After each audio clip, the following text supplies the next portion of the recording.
Good morning, UUCA. Please rise, embody our spirit, and join us in singing. Come and find the quiet center in the crowded life we lead. Find the room for hope to enter. Find the frame where we are freed. Clear the chaos and the clutter. Clear our eyes that we can see all the things that really matter. Be at peace and simply be.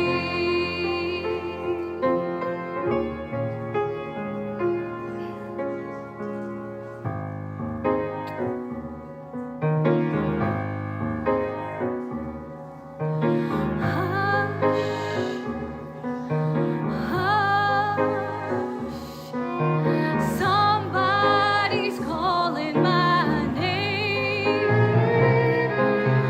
Hush, hush. Somebody's calling my name. Hush, hush. Somebody's calling my name. Oh my Lord, what shall I do?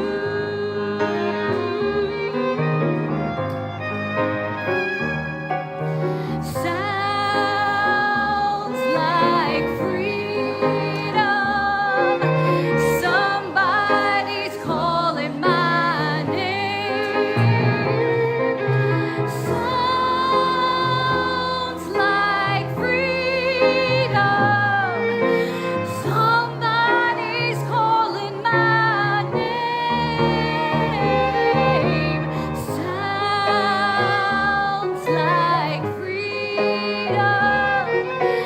Somebody's calling my name.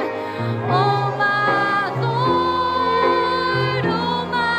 Lord, what shall I do? Sounds like justice. Sounds like justice. Somebody's calling my name. Sounds like justice. Somebody's calling my name. Sounds like justice. Somebody's calling my name. Oh my Lord, what shall I do?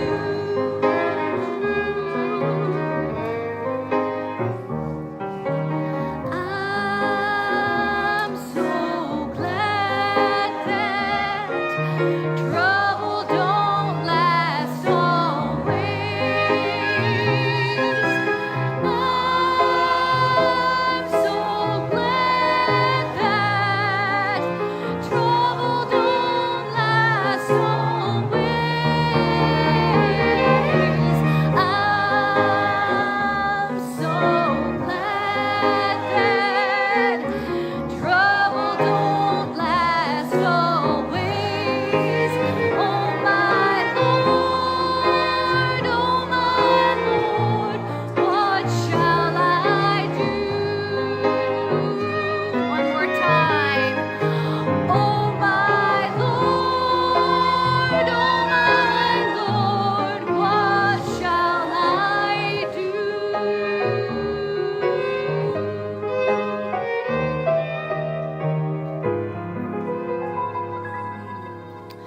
So please be seated and get really cozy and comfortable in your seat today. Good morning. Welcome. Welcome to this moment in the middle of it all, it feels like.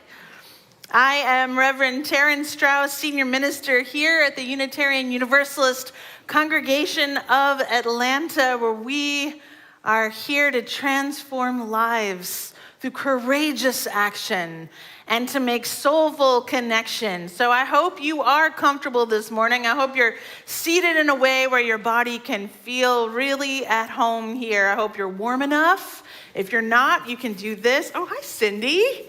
Hi, welcome from Colorado. Good to see you.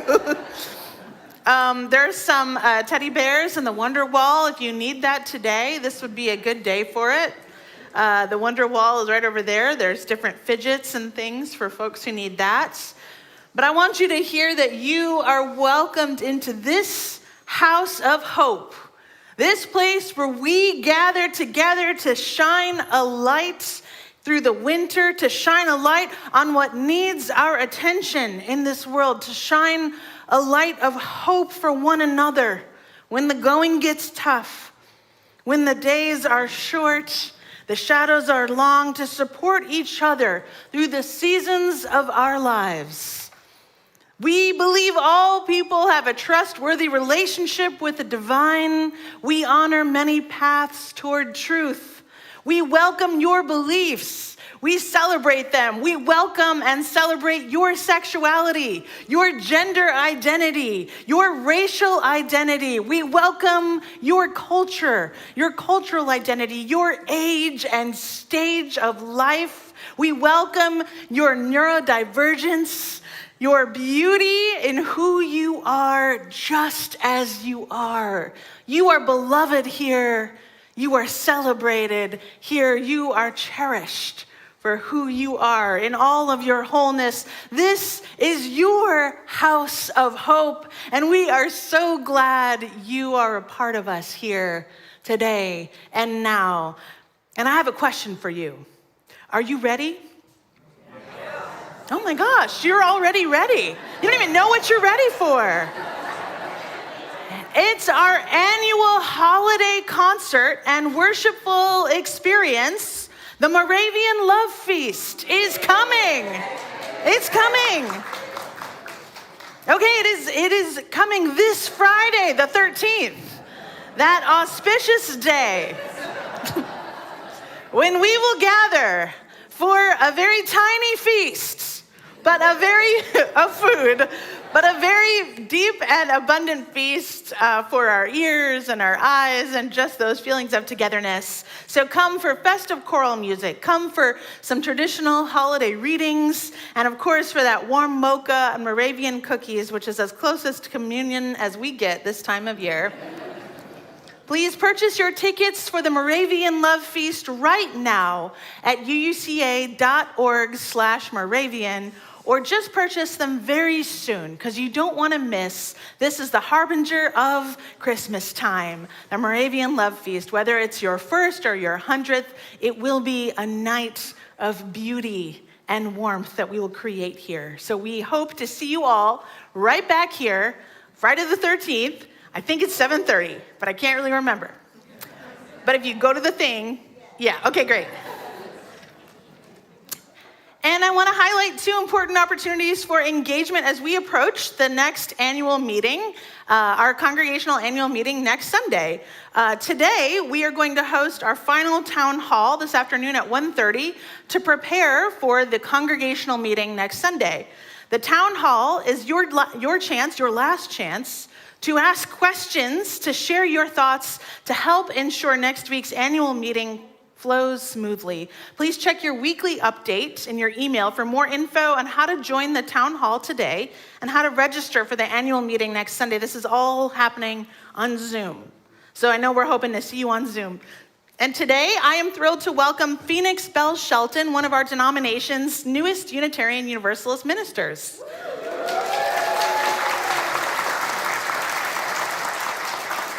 Phoenix will be ordained into the ministry right here at UUCA on January 25th. So we are hosting Phoenix's ordination here on January 25th. So you are all invited to witness Phoenix's ordination, as this is a significant part of our faith and our polity as Unitarian Universalists, to bear witness to ministers coming into being. So we hope that you will join Phoenix, myself, and a ton of other clergy colleagues of ours who will be gathering here on January 25th. I think it's 3 o'clock. 1 o'clock. 1 o'clock is when it's happening. Today is also Legacy Sunday. So on this day, we honor the members of our congregation who support UUCA's legacy far into the future by joining our endowment as a part of their financial planning. So if you are already a member of the Legacy Society, please rise now so we can honor and celebrate you. Yes.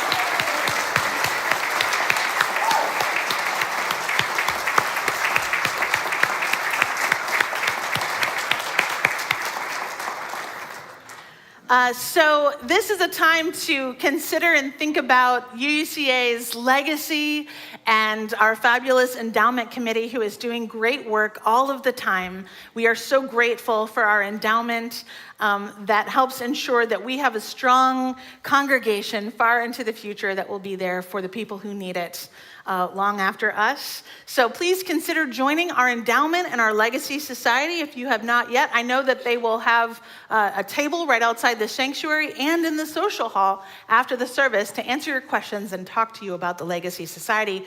And for now, I would love to welcome Rob Mitchell, who is a board member of our endowment fund, to come up and light our chalice this morning.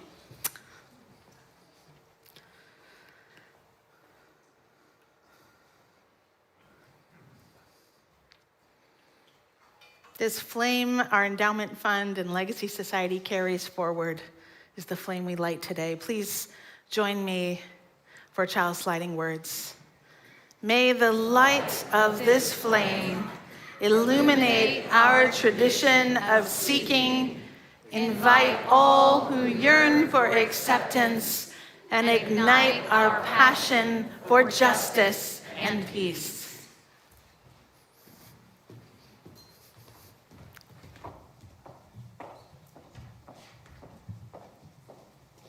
Our story this morning is Hygge Dreams and the Coziness It Brings, written and illustrated by Tabitha Ray Adams.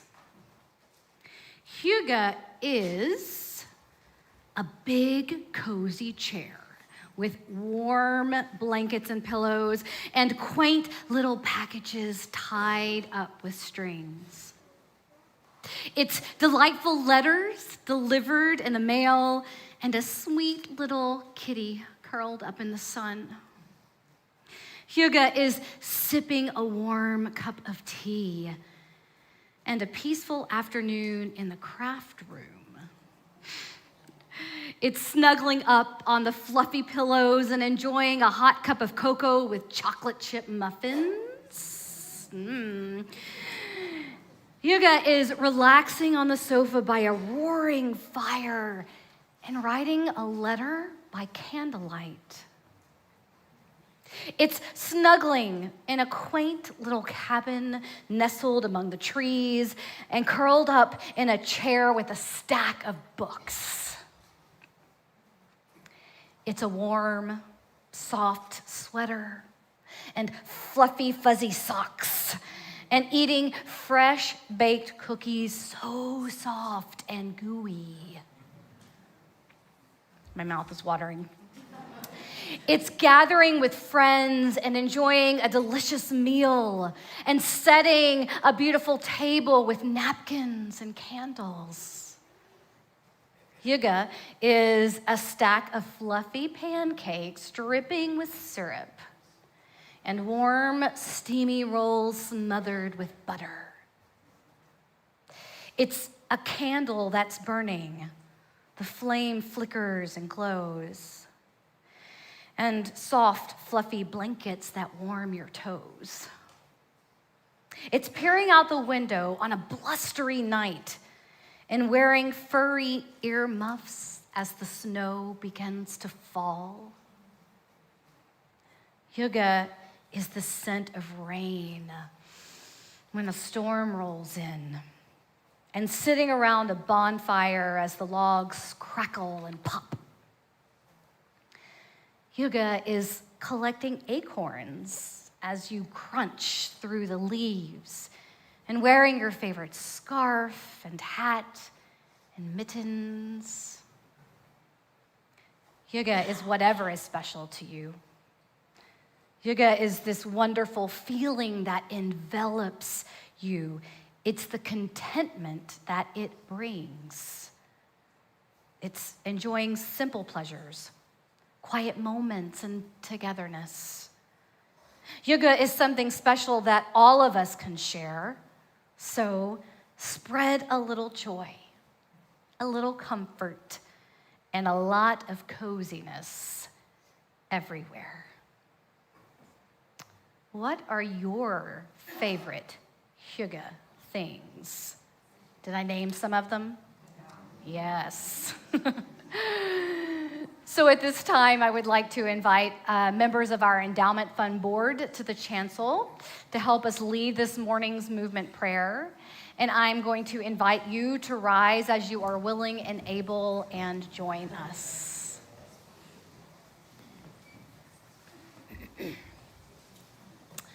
First, we bow to honor the spirit of life. We lift our arms and embrace the gifts of spirit. We bring these gifts unto ourselves with gratitude and breathe and smile. We share these gifts with the world.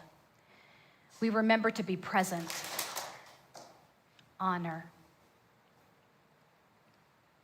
embrace, gratitude, share, be present.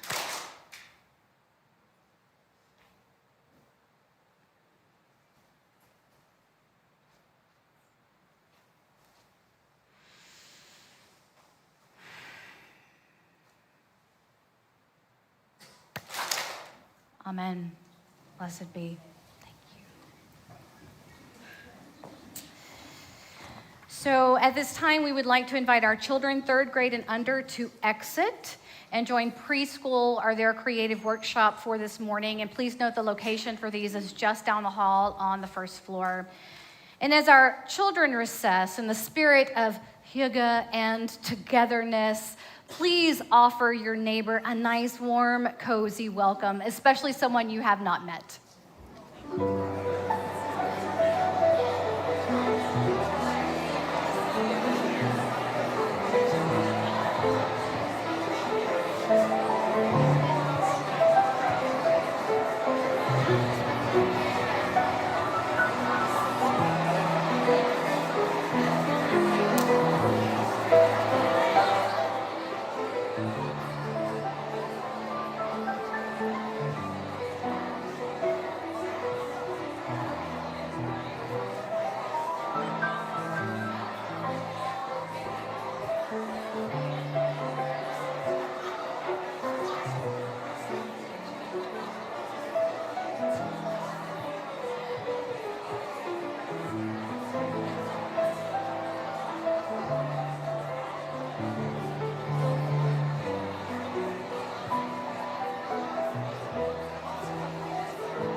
hear now the words of Exodus 3.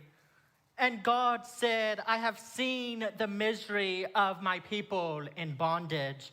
I have heard them crying out because of their oppression. I know their suffering. So I have come down to rescue them, to bring them out of that place, and into a good and spacious land, a land flowing with milk and honey, the abundant of life and healing. The words of Exodus. God of rescue. We want a life more than oppression.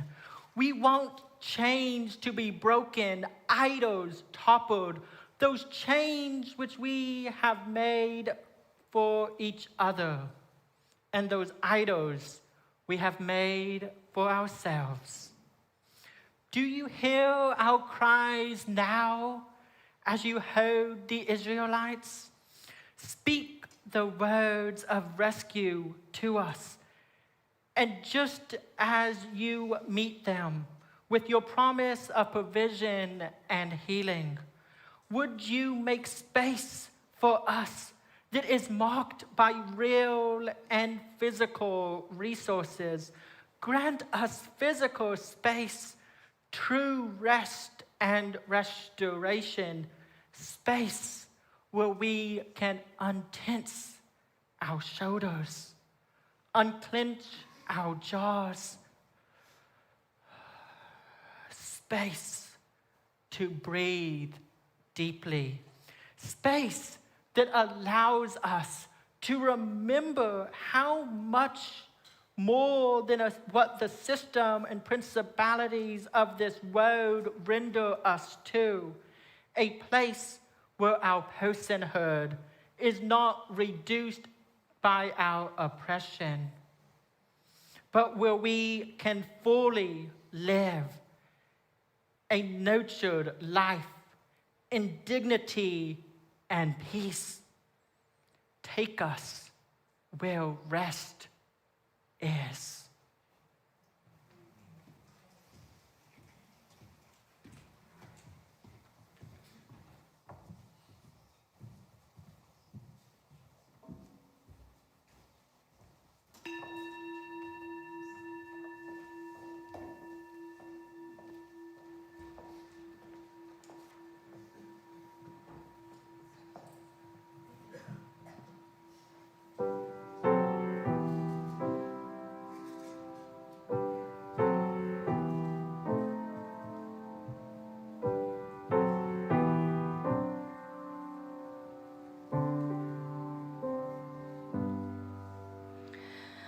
Voice still and small, deep inside all, I hear you call, singing in storm and rain, sorrow and pain, still we remain singing, calming my fears, quenching my tears through all the years, singing.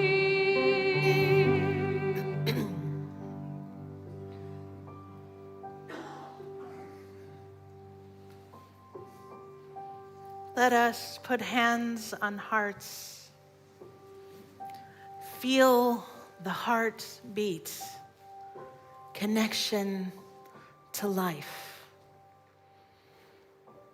Say to yourself silently, I will love myself. I will love others. And that love can heal this world.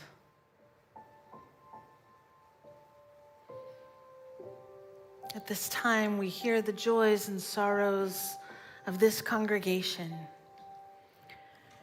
Chris Frost, beloved friend of so many, died on Wednesday in the ICU at Emory this week. Chris was known for her compassion and creativity. She was Reverend Edward Frost's wife during his ministry here at UCA. Please hold Chris's family, their only child, daughter Jennifer, and her 3 sons in your hearts. A service will be planned in the new year.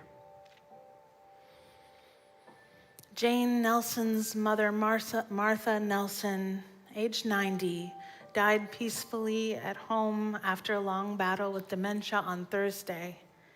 Jane is a longtime member who attends online from her home in Clayton. Please keep Jane and her father in your hearts. We expand the circle of love to hold them.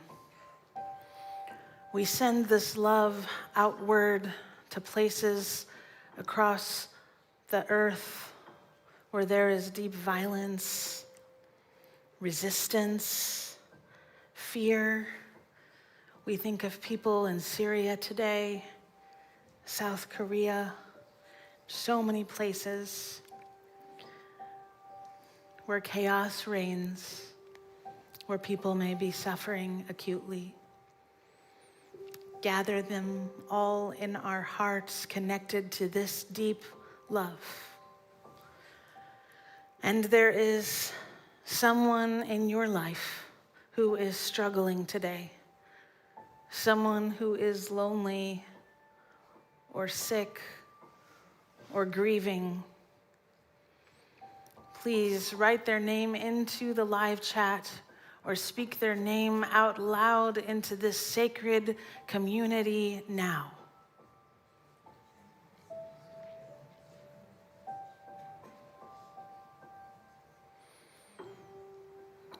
May all beings find connection. May all people find comfort. May all of us find more ways to be more loving. Spirit of life, love eternal, we rest in holy gratitude. We surrender to a mystery beyond ourselves, asking forgiveness for our mistakes, those times where we have been selfish or thoughtless, breathing in and out. We offer and receive grace. We forgive ourselves and each other. We begin again in love. Now, let us calm our bodies and quiet our minds. We breathe in peace. We exhale. We relax into this space that our intentions make sacred. We enter into silence.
Each week, UUCA gives the offering, a portion of the offering, through Share the Plate programs.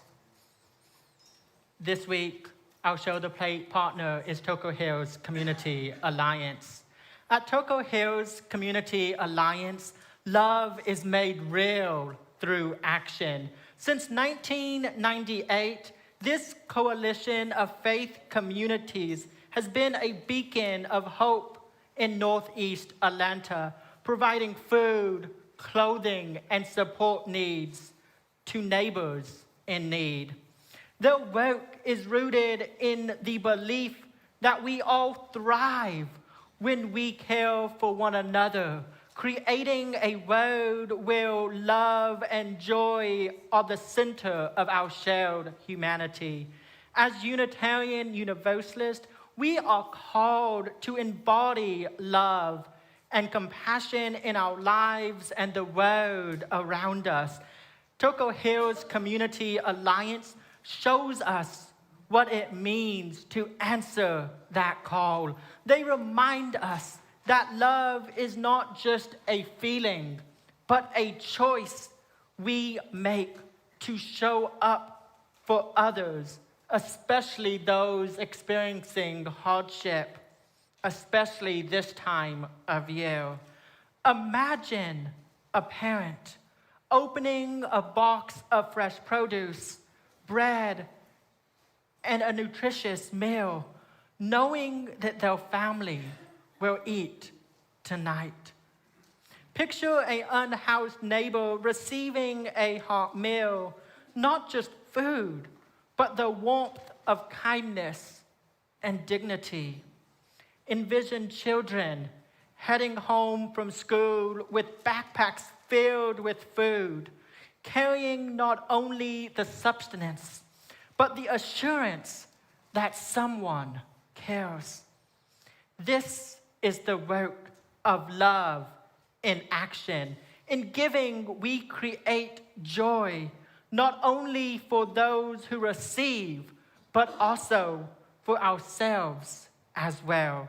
Toco Hill Community Alliance reminds us of the deep interconnectedness of life, where the acts of feeding, clothing, and uplifting others ripple outward, transforming us as well. Each meal shared, each life touched, becomes a testament of the power of love to inspire and heal. When you share the plate, you're not just donating. You're a part of a ministry of love and joy. Your generosity helps provide nutritious meals for families, ensuring they have what they need and ensuring they feel supported and cared for. Your generosity offers hot meals and easy-to-open food items to unhoused neighbors, bringing nourishment and the dignity that is so often stripped away from them.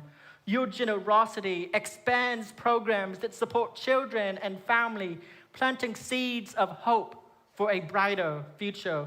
Toco Hill Community Alliance shows us that the heart of faith is rooted in connection.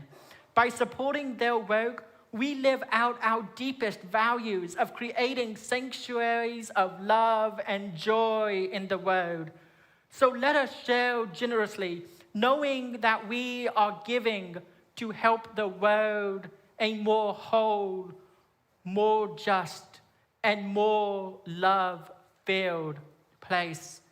This morning's offering will now be given and gratefully received.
May the generosity of your gifts help families in need this Christmas and these holidays to come. May the love of this community be with them now and always. And now, please join me in the dedication of our offering. To the work of this congregation, which is weaving a tapestry of love and action we call community, we dedicate our lives and these our offerings.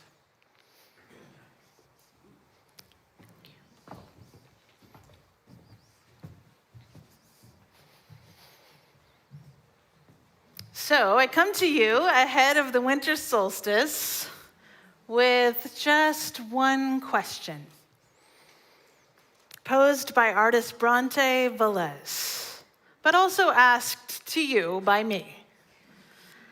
How will you be useless to capitalism today?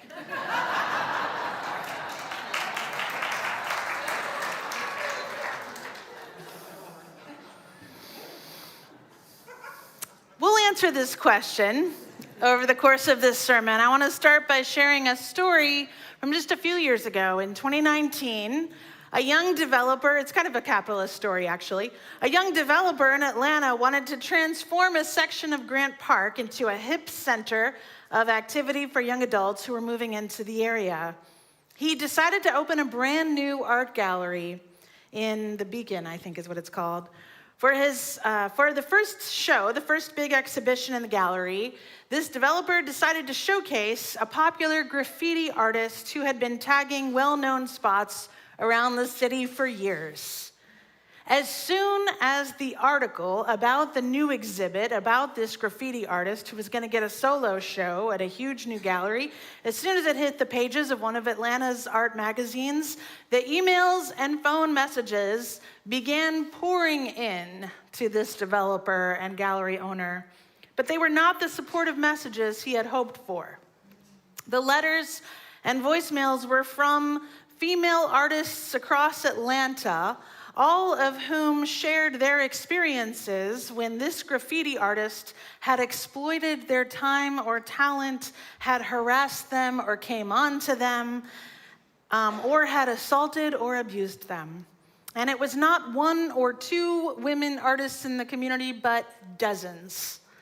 So this young gallerist immediately canceled the show, and he found a new curator who would curate a show featuring those artists who had been leaving messages in his inbox. And so the inaugural show at his new gallery would feature female artists exploring themes of healing from sexual violence. This is about the time when I entered the story, as the new curator for this new show was a good friend of mine. So she had invited me to hold listening circles for these artists who had been targeted by the graffiti artist, who, by the way, was no longer living nor working in Atlanta by this point. It was a swift departure. They asked me to stage the gallery space, to create a ritual of exorcising his energy and transforming the vibe in this space so it could be directed towards healing and free expression. On opening night, it was a very large group show, and on opening night, the gallery was absolutely overflowing. It was an incredible night. Not only was the reception tremendous, but the art was selling quickly, all in that first night. And I want to tell you about my favorite piece in this show. This was also the most interactive. In one corner of the gallery, an artist had created a little room within this bigger room. She set up a furry carpet, like one of those really thick, kind of Muppet-feeling 1970s carpets. She had set up bean bags and lovely little floor lamps. And this part of the room was completely covered with all of her stuffed animals from childhood. She invited viewers to enter into her room, and well-dressed Black folks of all ages were just hanging out there, cozy in the beanbags, holding and petting stuffed animals, relaxing, and in repose.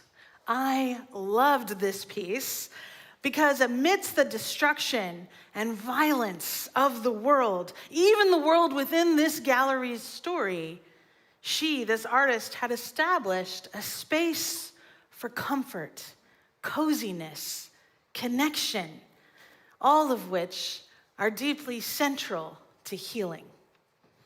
Meanwhile, during this same period of time, back in 2018, 2019, another Atlanta-based artist, poet, theologian, and writer named Tricia Hersey was coming into more recognition with her life's work, which is called the Nap Ministry, and Tricia, the Nap Bishop. This is a healing ministry focused on Black women in particular, but open to everyone. And in mid-November of this year, 2024, just a couple of weeks ago, Hersey released her second book. Her first book was a bestseller. Her second book, titled "We Will Rest!" Exclamation point. It's a visionary guide that charts an escape from grind culture and dehumanizing systems of oppression. And it is written about this book just as the North Star guided the enslaved on their journeys to freedom. Tricia Hersey leads us to imagine a new world, one in which we subvert the narrative of productivity at all costs and embrace rest as a healing spiritual practice. Inspired by vintage hymnals, prayer books, and abolitionist pamphlets, We Will Rest is a modern sacred object, medicine for a sick and exhausted world. Weaving together meditations and poetry with storytelling and powerful art, Hersey provokes liberation through refusal and trickster rebellion in the face of capitalism and white supremacy. There is another way, she writes. Focus on the escape. Focus on the transformation. We can just be. We are beautiful.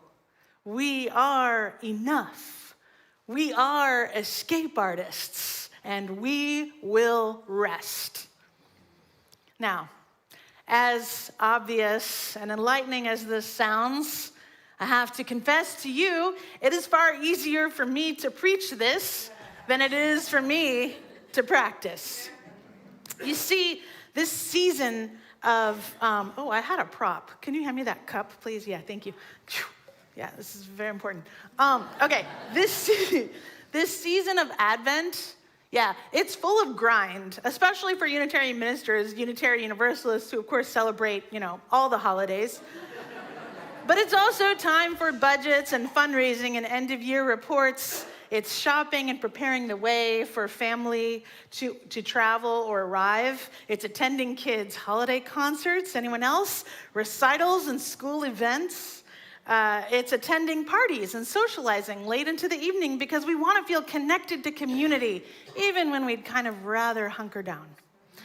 Just when the landscape out there releases its golden leaves and the light takes on a grayish hue after all of the summer and even autumn's bright sunshine, just when the shadows lengthen and the earth calls for hibernation, that's when our American life revs up the most.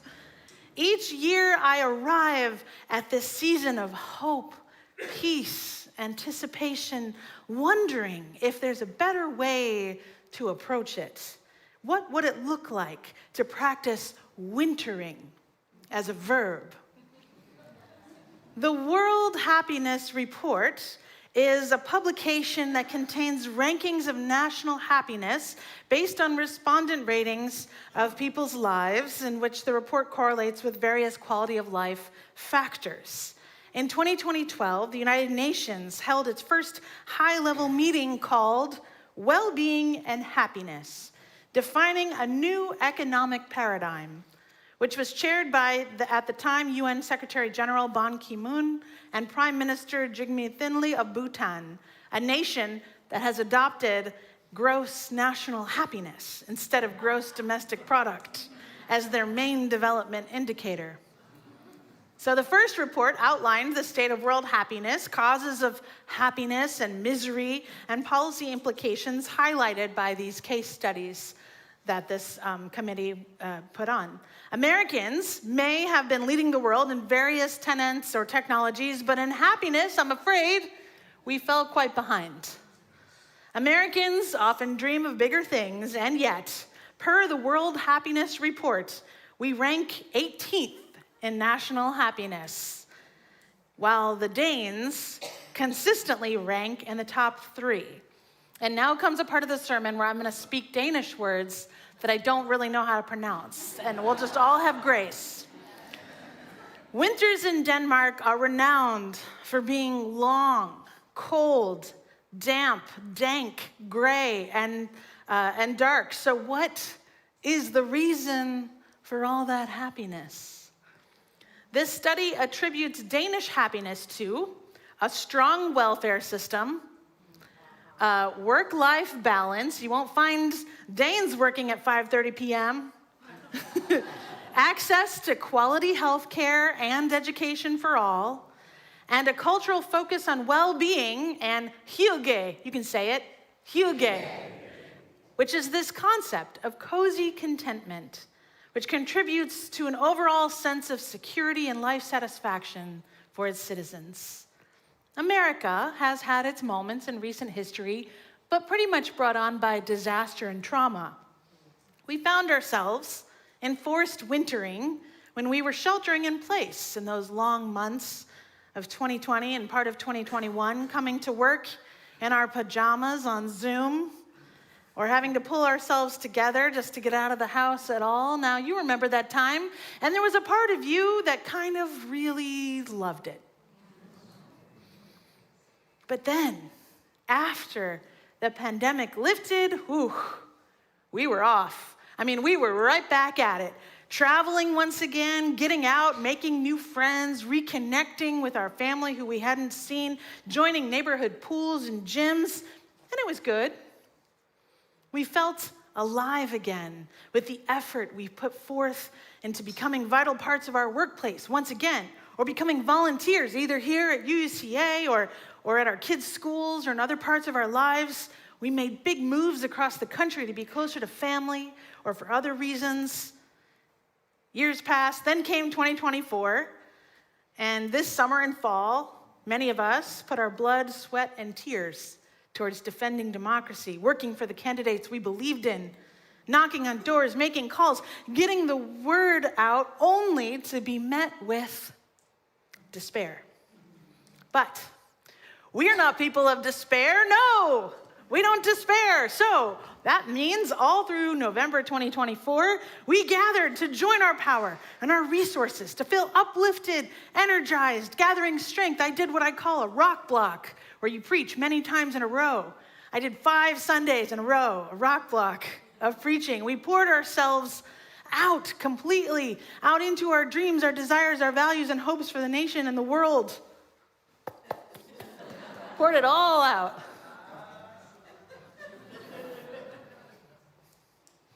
Which just leads me to this question now, in December.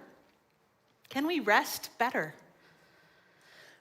We apply the word rest often to activities that are not very restful at all. We can lose our sense of time and space by laying in bed alone, scrolling on phones, watching those 30-second vignettes. We can lose hours to video games, TV, and alone time, though it is necessary, and though these brain breaks are important, I don't want to say they're not. But could we rest better together? That is the central tenet of hygge. We rest not alone, but together. I remember learning about hygge, the Danish art of making things cozy, just a few years ago, but I think what I really first learned about it as a child from the Frog and Toad books. You remember those books? Frog and Toad, those children's books by Arnold Lobel, were often found Frog and Toad brewing tea, baking cookies, reading by lamplight under homemade blankets. These books were meant to teach children about friendship, about observing nature, in a similar vein as Winnie the Pooh. But maybe they were actually teaching us, Americans, to value an ethos of coziness as the central activity with friends. Though it be not a religion, the Danish practice of hue-gah does have 10 principles, as outlined in the little book of Hygge, Danish Secrets to Happy Living by Hygge Viking. Okay, so here are the 10 principles. This is what you need. First, lighting is very important. I cannot underscore how important it is to have the right lighting. Warm, diffuse lighting through candles, fairy lights, soft lamps to set a tranquil mood that encourages unwinding and connection. Even the word candle in Danish, levende lys, translates to living lights. Living lights. And it's no secret that the Danish make beautiful lamps and pendants. So this is all a part of that, creating hygge. The number 2 principle is slowing down, being present, enjoying the moment. So limit the time you spend with your electronics and enjoy the restorative benefits of just being. It's very difficult. Even in this service, I wondered, is the hymn going too long? Is the music going too long? Will people be bored? No, we just be in the moment. Just be in it. Pleasure. What could be more pleasurable than the perfect cup of coffee or tea paired with a decadent dessert? We were talking about this as we were tasting the pound cake made by our baking ministry, and it was still warm. This is the highlight of our Sundays many times. Is this pound cake. This is the one life we have been given. It is meant to be savored and enjoyed. Equality. True comfort arrives not at the expense of one, but through the intention and effort of all. Everyone shares the load of stoking the fire, gathering the blankets, bringing poetry into the circle of cozy gatherings. 5, gratitude. Develop a gratitude practice that encourages you to appreciate the small joys in life, fostering a positive outlook and amplifying that sense of hygge in your everyday experiences. Harmony. Hygge is humble. You must fill others' cups of tea, knowing that yours will be filled as well.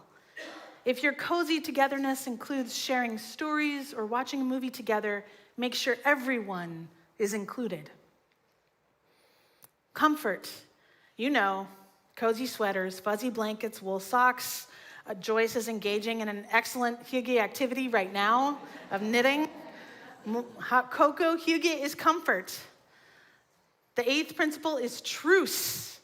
This is not a time for dealing with the great conflicts of our time or even the small ones throughout the day. This is a time of truce from conflict, a circle of peace. 9, togetherness.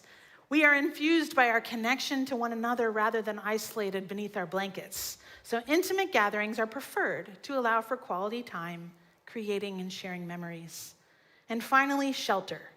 It's what that artist did in that little gallery. You create a safe little hyggekrog, or a cozy nook. This is the place in your home where you go to snuggle up with a book or a cup of tea. We all need a safe haven in our lives. The Nap Bishop, Tricia Hersey, is known for creating sanctuaries of rest where folks can drop in for a nap or quiet time together on comfy mats with candles or lamplight. This is where hygge can also fall victim to capitalistic competition. Don't spend your time looking at catalogs of the perfect winter cabin or the best leather couch. No. Everything you already have is exactly what you need. So when you ask yourself that question, how will I be useless to capitalism today? Find the quiet center of your winter days. Invite a friend to sit and listen to music under a blanket with you, like Frog and Toad. Here's an excerpt.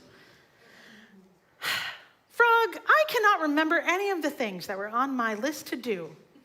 I will just have to sit here and do nothing, said Toad. Toad sat and did nothing. Frog sat with him. To everything there is a season. Now we know we will need our courage and our strength for the new year. We know this. But for now, let us prepare a room in our hearts for rest, for togetherness. As the poet Mary Oliver proposes, let the soft animal of your body love what it loves and invite others into the harmony we can shape with our own hands, knowing this is the day we have been given. It is our role to rest and be glad in it. And when peace is not offered freely to us, we will claim it. Amen? Amen. When our transgender friends and community members are being cast out into the harsh bitterness of injustice and degradation, this is time to invite them into your home, knit someone a blanket, and claim peace. When an immigrant in your workplace or in your life expresses to you their fear of deportation to a violent life, now is the time to bake them cookies, invite them into some sweetness and comfort, and claim peace. Claim it. When a woman or person with a uterus in your life trembles in fear of death by miscarriage or oppression by forced pregnancy, make a cozy place for her. Light a fire for her and invite her to rest and claim peace. When a Black woman honors you by sharing her exhaustion, receive this blessing of intimacy and brew her a cup of the very best tea. Offer it to her and claim peace. When a man in your life expresses deep sadness and grief, or an elder in your life tells you of loneliness, knit them a pair of warm socks or a scarf. Invite them to come over and stare at a candle together and claim peace. Amen? Amen. This year we shall claim peace. We shall shape our lives into some kind of peaceful sanctuary. We will steal it. We will snatch it back from the machinations of our culture that will grind us to bits and call that the labor market. Let your short days and long nights lead you not into a shopping and doing frenzy, skating the surface of activities, but instead plunge you into a deeper life, an abundance of free time, more than you know what to do with, but you do know what to do with it, and the answer is very, very little. May you claim peace. May you find repose. Relax into your softest, sweetest self, the deep and discover the bright flame within can be stoked, the deepest hunger can be slaked, and your heart can be open to the deepest, most authentic peace. May you find that. Yes. Please rise, embody our spirit, and join us. Come and find the quiet center in the crowded life we lead. Find the room for hope to enter. Find the frame where we are freed. Clear the chaos and the clutter. Clear our eyes that we may see all the things that really matter. Be at peace and simply be. In the Spirit, let us travel, open to each other's pain. Let our lives and fears unravel, celebrate the space we gain, making space within our thinking, lift the shades to show the sun, raising courage when we're shrinking, finding soul for faith beyond. You have been working so hard. The work you have done is for ideals that are precious and sacred, and you will get back to work again. But for now, just claim peace.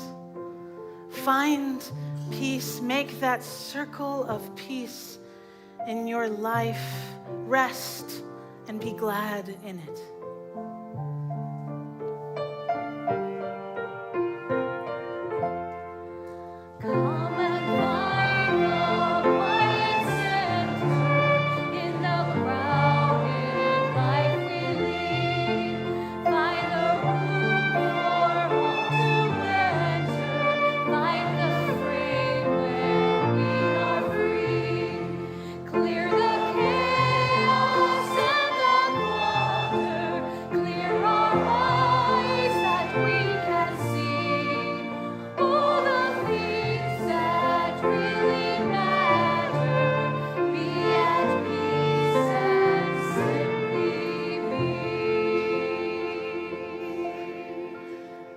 Go in peace. In peace, so.